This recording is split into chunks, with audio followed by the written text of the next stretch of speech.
আমাদের আজকের গল্প ধোঁয়াশা, কলমে ছবি ব্যানার্জি। মাত্র 1 মাস হলো ইন্দ্রাণী রাহুল মুখার্জির স্ত্রী হয়ে এই বাড়িতে এসেছে। পরিবারে শ্বশুর মশাই, শাশুড়ি মা ছাড়া রাহুলের এক দুঃসম্পর্কের বিধবা দিদি ও তার 3 বছরের ছোট্ট একটা মিষ্টি ছেলে থাকে। দিদি মনোরমার চেহারাটা ভারী স্নিগ্ধ ও শ্রীময়ী। তার নিজের বিয়ে বাপের বাড়ি থেকে নামমাত্র অনুষ্ঠান করে হলেও শ্বশুর বাড়িতে বেশ সমারোহ করে অনুষ্ঠান হয়েছিল। এই বিয়েটা সম্বন্ধ করেই হয়েছে। বিয়ের জন্য ইন্দ্রাণী মানসিকভাবে একেবারেই প্রস্তুত ছিল না। ইংরেজিতে অনার্স নিয়ে সে সবেমাত্র বিয়ে ফাইনাল পরীক্ষা শেষ করেছে। বাবার ছোট একটা কোম্পানিতে চাকরি 3টে পেয়ে সচ্ছলভাবে চলে গেলেও সঞ্চয় যা ছিল সেটা এরকম একটা বিয়ে দেওয়ার জন্য যথেষ্ট নয়।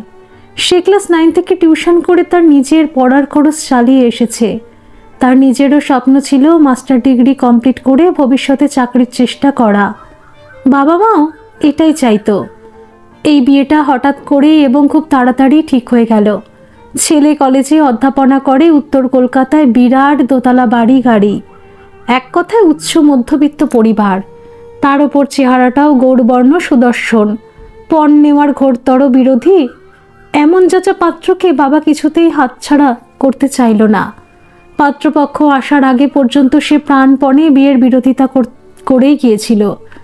হয়তো তার অমতে বাবা মা বিয়ে দিত না, কিন্তু রাহুলকে দেখার পর প্রথম দর্শনে প্রেমের মতো তার সব প্রতিরোধ ভেঙে গেল। ফুলশয্যার রাতে ইন্দ্রাণী অনেক কিছুর প্রস্তুতি নিয়ে অপেক্ষা করছিল, কিন্তু রাহুল প্রথমত ডায়মন্ড আংটি পরিয়ে দিয়ে সামান্য আলাপ পরিচয়ের পর ক্লান্ত শরীরে তার অনুমতি নিয়ে ঘুমিয়ে পড়ল। ইন্দ্রাণী খানিকটা হতাশ হলেও মেনে নিল। ভাবল পরদিন নিশ্চয়ই আলাপ পরিচয়টা দীর্ঘ হবে আর হানিমুনের প্ল্যানটাও করা যাবে। কিন্তু পরদিন থেকে রাহুল গভীর রাত পর্যন্ত একতলার তার স্টাডি রুমেই কাজকর্ম সেরে প্রায় টিপে টিপে এসেই ঘুমিয়ে পড়ে। ইন্দ্রাণী জেগে থেকে প্রায় প্রতি রাতেই অপেক্ষা করে কখন তাকে ডেকে রাহুল রাত করে আসার জন্য সরি বলে তার সব অভিমান ভুলিয়ে দেবে। কিন্তু প্রতিটি রাতেই সে হতাশ হয়। এই 1 মাসে দাম্পত্য সম্পর্ক তো দূরের কথা, আংটি পরানোর সময়টুকু ছাড়া রাহুল জ্ঞানত বা ঘুমের ঘরেও তাকে স্পর্শ করেনি। অথচ শাশুড়ি মা, শ্বশুরমশাইয়ের ব্যবহার আন্তরিক। রাহুলের মনোদির ব্যবহারের তো তুলনাই নেই। সে রান্না বান্না থেকে শ্বশুর শাশুড়ির সেবা যত্ন সবটাই একা হাসি মুখেই করে।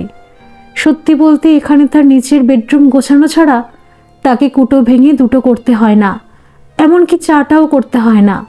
বিয়ের পরেই রাহুলের মনুদি তাকে জড়িয়ে ধরে বলেছিল, তুইও রাহুলের মতোই আমাকে মনুদি বলেই ডাকিস ভাই। এই স্নেহময়ী মহিলাকে ইন্দ্রাণী 2-4 দিনের মধ্যেই ভালোবেসে ফেলেছিল। প্রথম ইন্দ্রাণী রান্নাঘরে মনুদিকে সাহায্য করতে গেলে মনুদি বলতো, তোর গা থেকে এখনো বিয়ের গন্ধই তো যায়নি রে পাগলি। তাছাড়া তুই এখনো বড্ড ছেলে মানুষ বোন, এসব কাজের জন্য ঢের সময় পাবি। তুই বরং আমার ছেলেটাকে একটু দেখিস।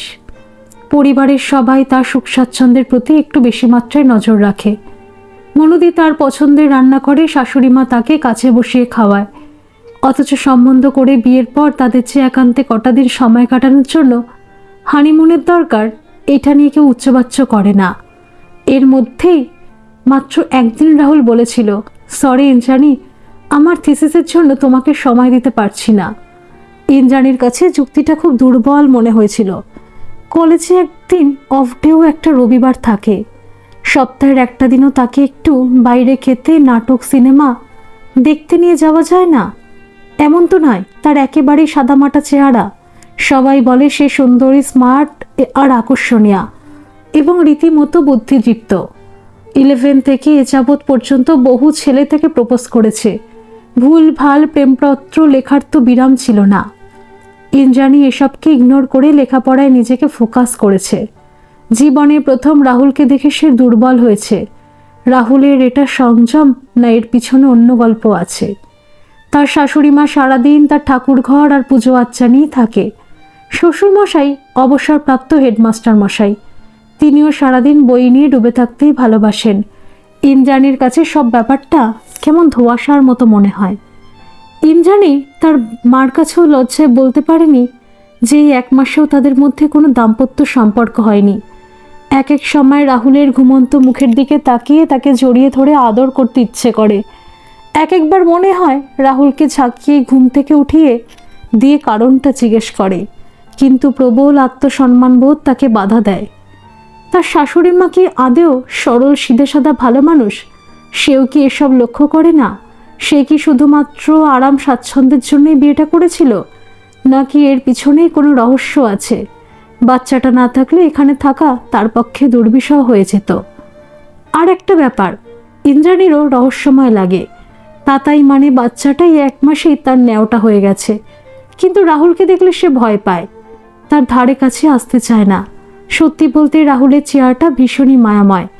তাহলে বাচ্চাটা এত ভয় পায় কেন? আর 2 সপ্তাহ সে অপেক্ষা করবে, তারপর একটা সিদ্ধান্তে তাকে আসতেই হবে।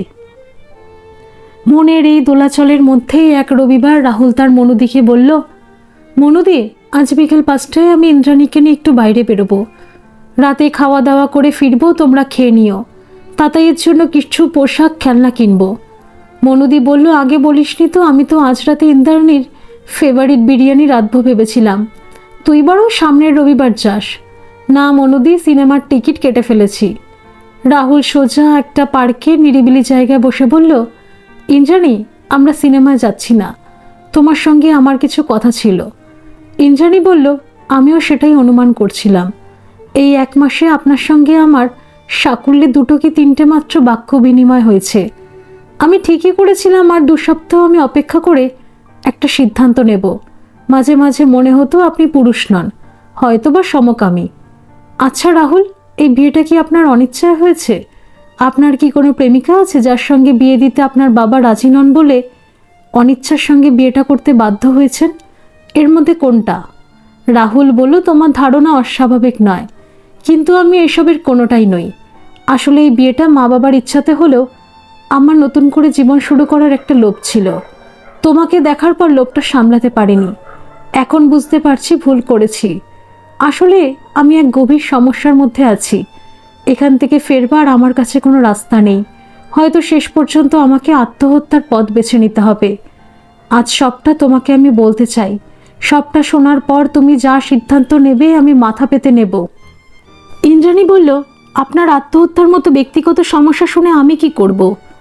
আর এত সমস্যা নিয়ে বিয়েটাই বা করলেন কেন? আর একটা কথা, আত্মহত্যা কোনো সমস্যার সমাধান হতে পারে না। আপনি তো আমাকে সমস্যায় ফেলে দিলেন। যাকে, আপনি কি আমার কাছে কোনো সাহায্য চান? ঠিক আছে, শুনি আপনার সমস্যার কথা। আমিও বড্ড ধোঁয়াশার মধ্যেই আছি। রাহুল বলল, আচ্ছা ইন্দ্রাণী, মনুদিকে আপনার কেমন মনে হয়? ইন্দ্রাণী বলল, ভীষণই দায়িত্বশীল মমতাময়ী দিদি বলে মনে হয়। মনুদি বাবার বহু দূর সম্পর্কের ভাইঝি। আমার থেকে 7-8 বছরের বড়, লেখাপড়াও হায়ার সেকেন্ডারি পর্যন্ত। অল্প বয়সে বিধবা হয়ে মাতাল দাদার সংসারে মার খেয়ে কোনো রকমে পড়েছিল। বাবা মা সেবার দুর্গাপুজোতে দেশের বাড়ি গিয়েছিল, সব শুনে তাকে দয়া করে এখানে আশ্রয় দেয়। তখন আমি MA সেকেন্ড ইয়ারে পড়ি। একজন দিদি পেয়ে আমিও খুব খুশি হয়েছিলাম। অল্প সময়ের মধ্যে মনুদি তার মিষ্টি ব্যবহার আর দক্ষ হাতে সংসার চালানোর জন্য বাবা মার সঙ্গে আমারও খুব প্রিয় হয়ে উঠেছিল। এক কথায় আমাদের পরিবারে সে অপরিহার্য ছিল। ইন্দ্রাণী বলল, ঠিকঠাকই তো ছিল, এর মধ্যে সমস্যার কি হলো? আচ্ছা একটা কথা, আপনার মনুদি কত বছর এখানে আছে? প্রায় 7 বছর। না, হিসেবটা তো মিলছে না। ঠিক আছে, আপনি বলুন। আসলে মনুদি মায়াবী স্নেহময়ী চেহারাটার মুখোশ ছিল। আমার সঙ্গে যা করেছিল সেটা ওর পূর্ব পরিকল্পিত ছিল। রাহুল বলল, 1 মাস পর একদিন রবিবার দুপুরে খাওয়া দাওয়ার পর আমি একতলার স্টাডি রুমে পড়াশোনা করছিলাম। হঠাৎ মনুদি কিছু একটা দরকারে তার ঘরে আমাকে ডাকলো। আমি ঘরে ঢুকতেই মনুদি আচমকা আমাকে অক্টোপাসের মতো জড়িয়ে ধরে এলো পাতাড়ি চুমু খেতে লাগলো। আমি প্রতিরোধ করার চেষ্টা করেও যা সর্বনাশ হওয়ার হয়ে গেল। ইন্দ্রাণী বলল, প্রতিরোধ করার চেষ্টা কি মন থেকে ছিল বলছেন? একটা পুরুষ মানুষের শক্তি মেয়েদের থেকে অনেক বেশি। রাহুল বলল, ইন্দ্রাণী, আমি চরিত্রহীন নই, সম্পর্কের মূল্য দিতে জানি। বয়স অল্প ছিল, একটা যুবতী মেয়ে তখন তার শরীরের খিদে মেটানোর জন্য এভাবে শরীর মেলে দেয়, তখন প্রতিরোধ করার ক্ষমতা চলে যায়। স্বীকার করছি, ভুল আমিও করেছি। ইন্দ্রাণী বলল, এতক্ষণে হিসেবটা মিলল। তাহলে বাচ্চাটা আপনার তো? আপনার মনতির মুখটা শুধু মুখোশ ছিল না, আপনি আপনার বাবা মা সবার আপাত ভদ্র চেহারার আড়ালে মুখোশ ছিল। রাহুল বলল, তুমি ভুল ভাবছো, তাতাই আমার প্রথম স্ত্রীর সন্তান। তার 10 মাস বয়সে আমার প্রথম স্ত্রী আবাসনের 13 তলার ছাদ থেকে ঝাঁপ দিয়ে আত্মহত্যা করে। থানা পুলিশ হয়েছিল, পুলিশ একটা সুইসাইড নোট পেয়ে কেসটা কোর্ট পর্যন্ত আর যায়নি। আইনের চোখে নির্দোষ প্রমাণিত হলেও আবাসনে সবার চোখে দোষী হয়ে গেলাম। এই আত্মহত্যা কেউ ভালো চোখে মেনে নেয়নি, পিছন থেকে অনেকেই ব্যঙ্গ বিদ্রুপ করত, তাই ফ্ল্যাট বিক্রি করে দিতেই বাধ্য হলাম। ইন্দ্রাণী বলল, তারপর? দালাল মারফতেই পুরনো একতলা বাড়িটা কিনে রিপেয়ারিং করে চলে এলাম। বাবা পরে এটা দোতলা করে। আপনার স্ত্রী আত্মহত্যা করলো কেন? বিয়ের পরও কি আপনার ওই মহিলার সঙ্গে শারীরিক সম্পর্ক ছিল? সেটা জানতে পেরেই কি আপনার স্ত্রী আত্মহত্যা করে? রাহুল বলল, না, মাত্র একদিন ভুলের ঘটনাটা মলুদি ভিডিও করে রেখেছিল, আর ওটা নিয়ে সে আজও আমাকে ব্ল্যাকমেল করে চলেছে। তার ইচ্ছে মতো না চললে ওটা ফেসবুকে ভাইরাল করে দেবে বলে ভয় দেখায়। আমার স্ত্রীর মৃত্যুটা আজও আমার কাছে রহস্যজনক। মনতি তারপর থেকে তাতাইকেই মানুষ করে, সেই তাতাইকে আমাকে মামু ডাকতে আর নিজেকে মা বলা শিখিয়েছে। ইন্দ্রাণী বলল, আপনার বাবা মার সঙ্গে আপনিও প্রথম বিয়েটা গোপন করলেন কেন?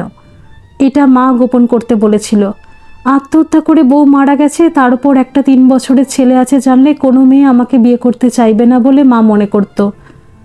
আসলে মনুদি মাকে পরামর্শটা দিয়েছিল। ইন্দ্রাণী বলল, আপনারা সবাই আমার ভালো মানুষ বাবা মার সঙ্গে আমার সঙ্গে ক্ষমার অযোগ্য অপরাধ করেছেন। আচ্ছা রাহুল, আপনার প্রথম স্ত্রীকে আপনি হানিমুনে নিয়ে গেছিলেন? না, মনুদির কথা মতো কাজের অজুহাত দিয়ে যায়নি। বুঝলাম, আমাদের হানিমুনেও আপনার মনুদির নিষেধাজ্ঞা ছিল। আচ্ছা, সন্তান হবার খবরে মনুদি খুশি হয়েছিল? রাহুল বলল, ভীষণ খুশি হয়েছিল।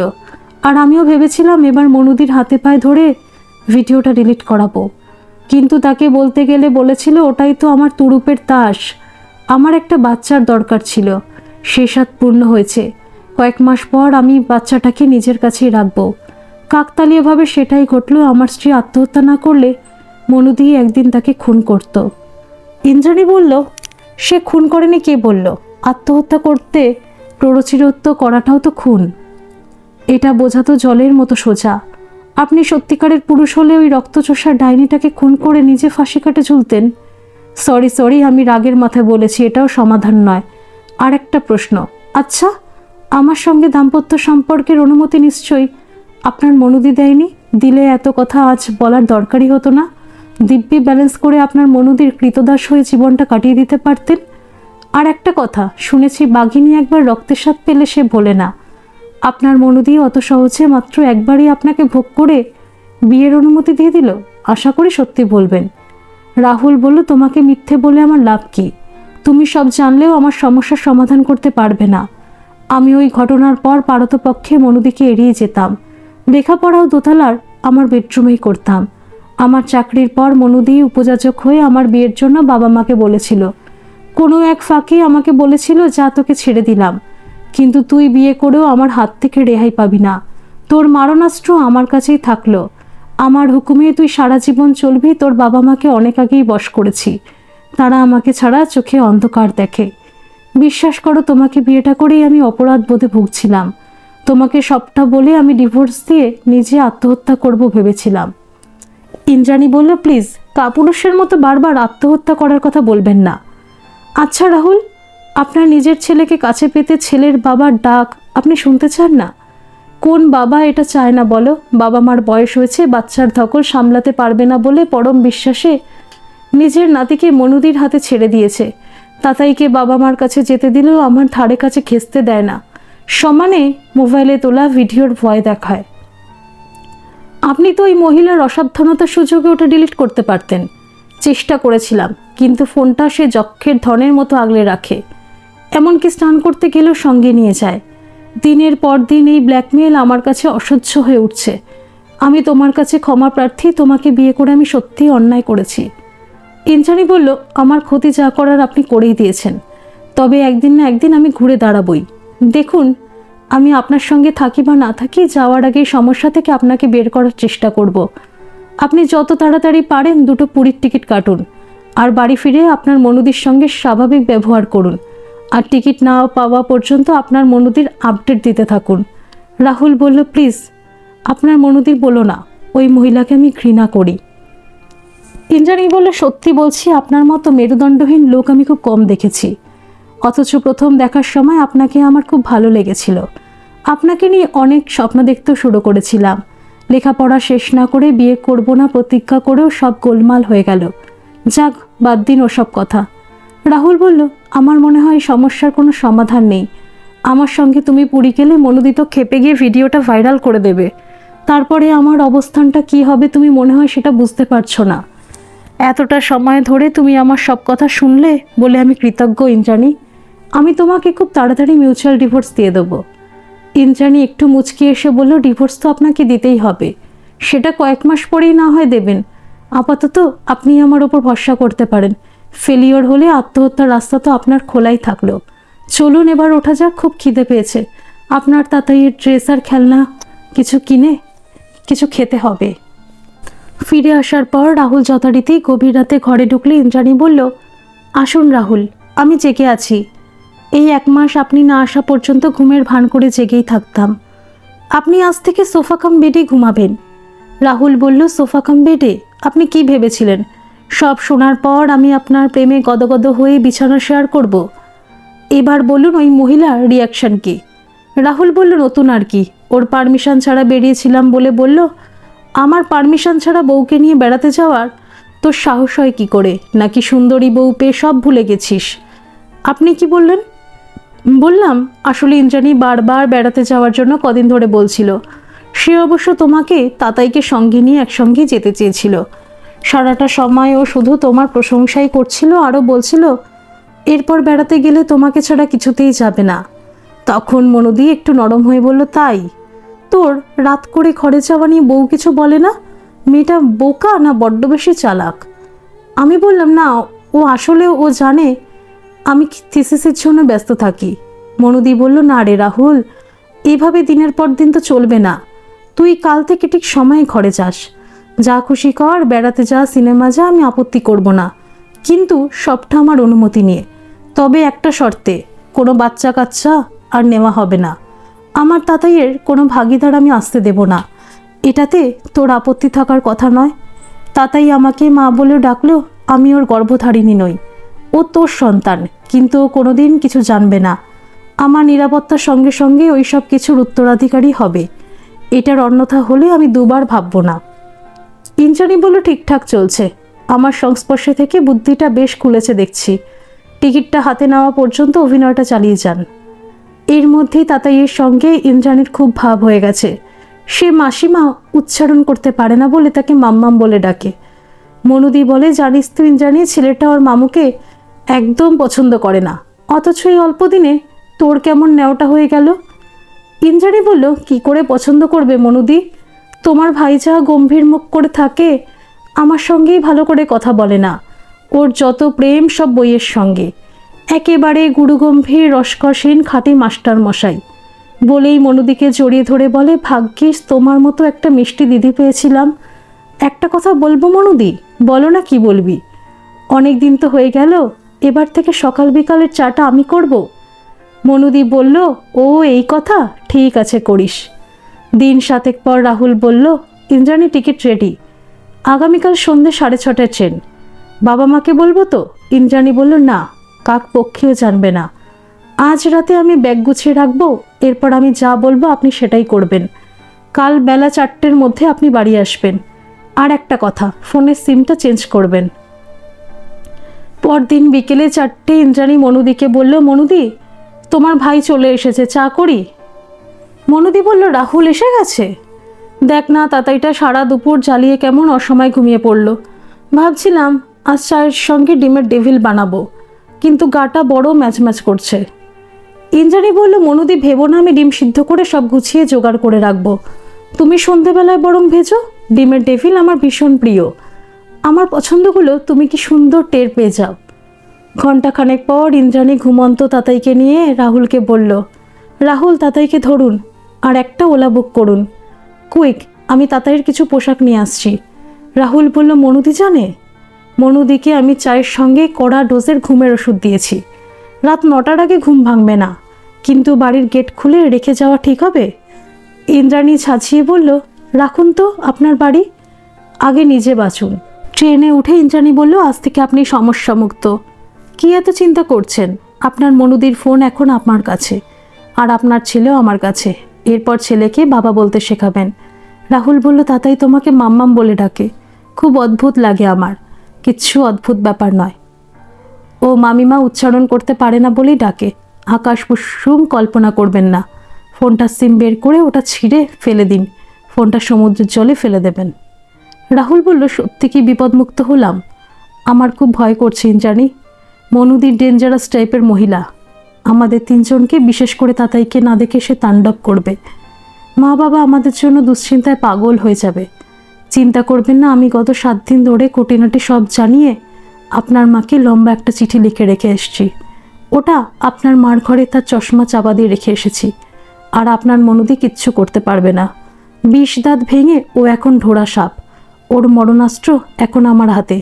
পুরী পৌঁছে আপনার মাকে আমি ফোন করব, আর আপনার তাতাইকে কটা দিন আমি ঠিক সামলে রাখব। সকাল 9টায় রাহুলের মায়ের ফোনটা বেজে উঠল। ইন্দ্রাণী বলল, মা, আমি ইন্দ্রাণী বলছি। চিঠিটা আপনার নিশ্চয়ই পড়েছেন? ও প্রান্ত থেকে রাহুলের মা বলল, পড়েছি মা। তোমার কাছে আমরা সারা জীবন কৃতজ্ঞ ও ঋণী হয়ে থাকবো মা। ইন্দ্রাণী বলল, আপনারা সবাই আমার সঙ্গে, আমার পরিবারের সঙ্গে যে প্রতারণা করেছেন সেটা ক্ষমার অযোগ্য। কেন ছেলের প্রথম বিয়ে ও সন্তানের কথা গোপন করলেন? আমার সঙ্গে বিয়ে না হলে ওই গরিব দেশে মেয়ের অভাব তো ছিল না। অবশ্য যে বিষধর সাপ আপনারা পুষে রেখেছিলেন, তাতে দ্বিতীয় বিয়েটাও হয়তো টিকতো না। আচ্ছা, একটা কথা বলুন তো, আপনারা নিজের ছেলের সঙ্গে এত বড় অবিচারটা করলেন কি করে? দিনের পর দিন আপনার নাতি তার জন্মদাতা বাবাকে মামু বলে ডাকা সমর্থন করেছেন। আপনার প্রথম বৌমা কেন আত্মহত্যা করলো, এটা একটু তলিয়ে দেখলেই বুঝতে পারতেন। নাকি চোখ থাকতেও আপনারা অন্ধ ছিলেন? আর ঋণের কথা বললেন না, আমি ঋণ ও কৃতজ্ঞতা পাওয়ার আশায় কিছু করিনি। আমার নিজের জীবনটাই খেলা হয়ে গেল, আর আপনি কৃতজ্ঞতা দেখাতে এসেছেন? আমি আপনার ছেলেকে আত্মহত্যার হাত থেকে বাঁচিয়েছি শুধু। আমার কাজ শেষ হলে আমি চলে যাব। ও প্রান্ত থেকে রাহুলের মা বলল, ক্ষমা করে দাও মা, সত্যি মনুকে আমরা চিনতে পারিনি, তোমার প্রতিও অন্যায় করেছি। তোমরা কোথায় আছো মা? সেটা এখনই আপনার না জানলেও চলবে। আপনারা বরং কি সিদ্ধান্ত নিলেন সেটা বলুন। যে মেয়েটিকে একদিন দয়া করে ভালোবেসে নিজের সংসারে আশ্রয় দিয়েছিলেন, সে একজন খুনি লম্পট চরিত্রের মেয়ে। জেনে রাখুন, সে তিল তিল করে একদিনে আপনার ছেলেকেও মারত। সেই মেয়েকে মুখে নুড়ো জেলে তাড়িয়ে দেবেন না? কি ফুল দুব্য দিয়ে পুজো করবেন, সেটা যত তাড়াতাড়ি পারবেন আমাকে এই নম্বরে ফোন করে জানাবেন। জানলে আমি নিরাপদে আপনার ছেলে ও নাতিকে বাড়ি পৌঁছে দেব। রাহুল বলল, তুমি সত্যি চলে যাবেন জানি? আমি তো সব অপরাধ স্বীকার করেছি। অনেক মিথ্যে বলেছিলাম, কিন্তু তোমাকে নিয়ে আমি নতুন করে বাঁচার স্বপ্ন দেখেছিলাম, এটা সত্যি ছিল। চলেই যদি যাবে তাহলে আমাকে বাঁচালে কেন? ইন্দ্রাণী বলল, মানবিকতার জন্য বাঁচিয়েছি। শুধুই মানবিকতার জন্য? তোমার চোখে আমার প্রতি যে মুগ্ধতা দেখেছি সেটা মিথ্যে? ইন্দ্রাণী মনে মনে বলল, তোমাকে ছেড়ে যাওয়ার কথা ভাবলে আমার বুকটা তোলপাড় করছে। তোমার সব কথা যেন আমি তোমাকে ঘৃণা করতে পারছি না। তোমাকে ছেড়ে সত্যি আমি থাকতে পারবো না। রাহুল বলল, ইন্দ্রাণী, শুধু একবার বলো সব মিথ্যে, তাহলে আর কোনোদিন তোমাকে বিরক্ত করব না। তাহলে ডিভোর্সের পর আবার তোড়জোড় করে বিয়ে করবে? না, আমি আর নতুন করে স্বপ্ন দেখব না। ইন্দ্রাণী বলল, সত্যি হলে কি করবে? রাহুল বলল, তোমাকে একবার জড়িয়ে ধরবো, তোমার কোলে মাথা রেখে সারা জীবনের জন্য আশ্রয় চাইব। ইন্দ্রাণী বলল, ন্যাকা আর ভীতু পুরুষ মানুষ আমার দু চক্ষের বিষ। সাহসী হলে আমার অনুমতির অপেক্ষা করতে না। আমি তোমার মতো অপগণ্ড লোকটাকেই ভালোবেসে ফেলেছি। ধন্যবাদ সকল বন্ধুরা। এই গল্পটি যদি আপনাদের ভালো লেগে থাকে তাহলে অবশ্যই একটা লাইক করে দেবেন, আর এই চ্যানেলে নতুন হয়ে থাকলে চ্যানেলটিকে সাবস্ক্রাইব করে আমার পাশে থাকবেন, আর পাশে থাকা বেল আইকনটিকে প্রেস করে দেবেন যাতে সমস্ত গল্পের নোটিফিকেশনগুলি সবার প্রথমে আপনাদের কাছে পৌঁছে যায়।